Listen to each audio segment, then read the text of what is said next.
Delhi NCR में monsoon ने आखिरकार अपना असली रंग दिखा दिया है। ये तस्वीरें दिल्ली के बाटला हाउस की हैं, जहां बारिश की एक बौछार लोगों की ज़िंदगी को मुसीबत में बदल देती है।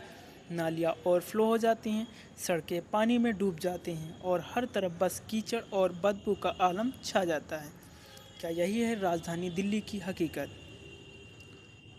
बाटला हाउस इलाका हर साल मानसून में जलमग्न हो जाता है। नालों की सफाई नहीं होती, पानी निकासी की कोई ठोस व्यवस्था नहीं है और नतीजा ये होता है कि थोड़ी सी बारिश भी सड़कों को तालाब में बदल देती है। लोगों का बाहर निकलना मुश्किल हो जाता है, बच्चे स्कूल नहीं जा पाते, बीमार लोगों को हॉस्पिटल ले जाना एक चुनौती बन जाती है, दुकानदारों की बिक्री ठप हो जाती है। ओखला में जो जल भराव की समस्या है, तो उसमें आपको क्या क्या परेशानी का सामना करना पड़ता है? अ, हर रोज़ काफ़ी बेहद परेशानी का सामना करना पड़ता है। हम एज़ ए स्टूडेंट नहीं बल्कि एक आम नागरिक के तौर पे भी अगर हम आप ओखला में रहते हैं, तो बारिश के दिनों में हर दिन परेशानी सामने आती है। वहाँ से आते हुए, जाते हुए, बटला हाउस में, ओखला हेड पे और उससे जो भी रास्ते यूनिवर्सिटी की तरफ आते हैं, सारे रास्तों पे पानी भरा होता है। ये हमेशा हर बारिश में होता है।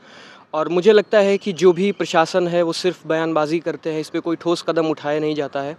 हर साल हमेशा बारिश में यही होता है और हम यूनिवर्सिटी में पढ़ते हैं, जामिया मिल्लिया इस्लामिया एक सेंट्रल यूनिवर्सिटी है।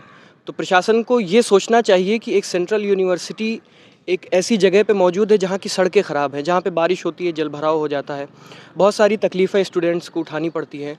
तो कम से कम यहाँ एक अच्छा इंतज़ाम किया जाए, बारिश के पानी के निकासी के लिए अच्छी व्यवस्था की जाए। और जैसे कि हम पहले ज़माने में सुनते थे कि हमारे बड़े बुज़ुर्ग कहते थे कि हम लोग नदी पार करके पढ़ाई करने जाते थे। अब हमें वही फ़ीलिंग आ रही है जब हम यूनिवर्सिटी आते हैं बारिश के दिनों में, तो हमें भी लगता है कि हम भी कुछ नदी-वदी पार करके ही यूनिवर्सिटी में पढ़ने जा रहे हैं अपने कॉलेज में। तो यही सारी चीज़ें हैं और तकलीफ़ तो होती है क्योंकि बारिश का पानी भरा होता है, आने-जाने में बहुत दिक्कत होती है। कुछ इसका ठीक से इंतज़ाम नहीं होता है और कोई ठोस कदम नहीं उठाया जाता है। और स्थानीय लोग खुद बाल्टी, पाइप और झाड़ू लेकर पानी निकालने की कोशिश करते हैं। बारिश के साथ साथ जो सबसे बड़ी समस्या सामने आती वो है गंदगी। कचरे से भरे नाले और फुल होकर गलियों में बहने लगते हैं।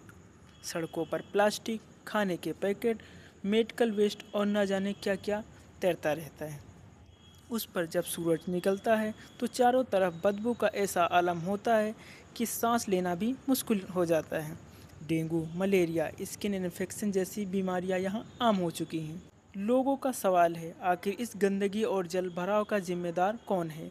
स्थानीय पार्षद, एमसीडी या फिर जल बोर्ड?